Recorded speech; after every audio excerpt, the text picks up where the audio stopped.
Hey guys, Fresh Host Philip here, and this is a processor. This is the Intel Pentium 4 3.06 GHz processor released way back in 2002. By today's standards, this processor is quite old, but when you consider the whole timeline of processors, this is actually pretty modern. So welcome to the history of Intel processors. Before the age of transistors, there were vacuum tubes. They were developed by John Ambrose Fleming in 1904. Vacuum tubes control the flow of electrons in a vacuum and function as amplifiers or switches. Early computers such as the Touseef Berry computer and the ENIAC used vacuum tubes. However, early computers that used vacuum tubes were huge. The ENIAC occupied a whole room. Vacuum tubes also took a long time to warm up and they produced a lot of excess heat. And then came transistors. The transistor was invented by John Barty, Walter Brattain, and William Shockley at Bell Laboratories on December 23, 1947. Basically, a transistor works like a switch. It can either allow or block the flow of current. Billions of transistors work together to form a modern processor. Transistor-based CPUs are much smaller, consume less power, and are faster and more efficient. In November of 1971, Intel, founded by Gordon Moore and Robert Noyce, created the world's first microprocessor chip, the Intel 4004, which was also the first CPU to be made using silicon gate technology. However, the breakthrough that the computer industry had been waiting for came in the form of the 8080 microprocessor, which was 10 times faster than the 8008, which was an 8-bit version of the 4004. The 8080 was clocked at 2 MHz, enabling it to perform hundreds of thousands of calculations per second. The 8080 was the basis of the Altair 8800, one of the first build-it-yourself PCs. Intel's first 16-bit processor was the 8086, which ran at 10 MHz. Fun fact, the x86 instruction set gets its name from the 8086. The 8086's cheaper successor, the 8088, became the first chip used in personal computers. The original IBM PC was based on the 8088. Up next is the 80186. However, due to its hardware, it had compatibility issues with IBM's original PCs, and as a result, never really found itself in a PC. The 80186's successor, the 80286, introduced protected mode, which allowed multitasking. It ran at 12.5 MHz and could go through about 2.66 million instructions per second, which at its time was pretty damn fast. Next is the 80386.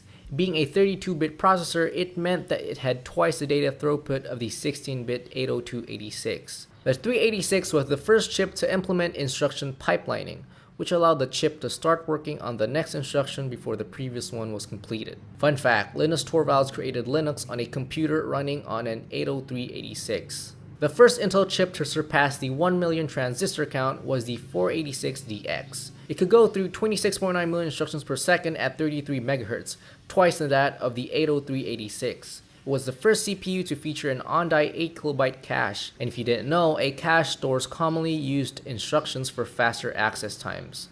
The 486 was also the first processor from Intel that was upgradable. Before the 486, replacing the processor meant replacing the entire motherboard.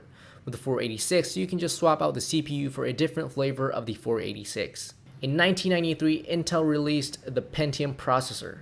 Intel named their processor as such as there were legal issues surrounding how they would trademark the numbers 80586. The original Pentium, also known as the P5, ran at 60 MHz, could perform 100 million instructions per second, had 3.21 million transistors, and a 64-bit data bus. Pentium introduced superscalar design, which enabled the CPU to execute 2 instructions per clock cycle. Some versions also supported symmetric dual processing, meaning you could use 2 Pentiums side by side. Up next is the Pentium Pro. When it came to 32-bit operations, it was awesome, but when it came to 16-bit operations, it was virtually the same as the previous Pentium processors.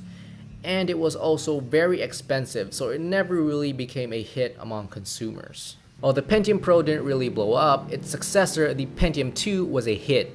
It was the first chip to have a 100 MHz frontside bus or FSB. It had 32 kilobytes of L1 cache and 512 kilobytes of L2 cache. The Pentium 2 used features from previous Pentium processors like the Pentium Pro's dynamic execution technology, which allowed the processor to predict incoming instructions. The Pentium 2 used slot 1, which is the interface through which the processor attaches to the motherboard. just like the Pentium Pro Socket 8 or the Intel Core i7-6700K's 1151.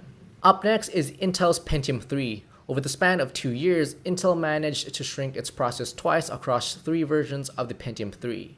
Katmai at 250 nanometers, Coppermine at 180 nanometers, and Tualatin at 130 nanometers. The Tualatin, at its time, was the fastest and most overclockable chip. Coppermine and Tualatin brought the L2 cache back on the die, a feature that was missing in the Pentium 2.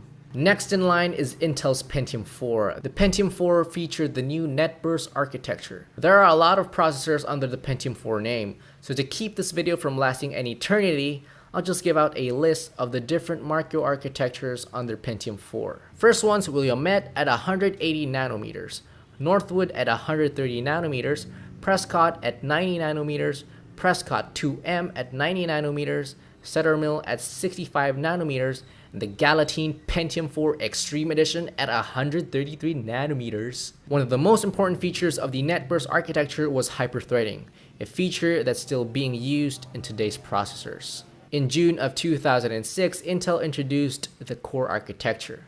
The Core architecture brought 64-bit computing, low power consumption, and multiple cores and a single die. The first processors that used the Core architecture were codenamed Merom for mobile computing, Conroe for desktop systems, and Woodcrest for servers and workstations. Mainstream processors were branded as Pentium Dual Core or Pentium, server and workstation processors as Xeon, and desktop and core-based processors as Core 2. Following its current tick-tock cycle, Conroe was succeeded by Penrem, which featured a 45 nanometer process. It would be followed by a shift to the Nehalem microarchitecture, which featured an even smaller 32 nanometer process. Nehalem was succeeded by the now familiar Sandy Bridge microarchitecture, which sported a 32 nanometer process.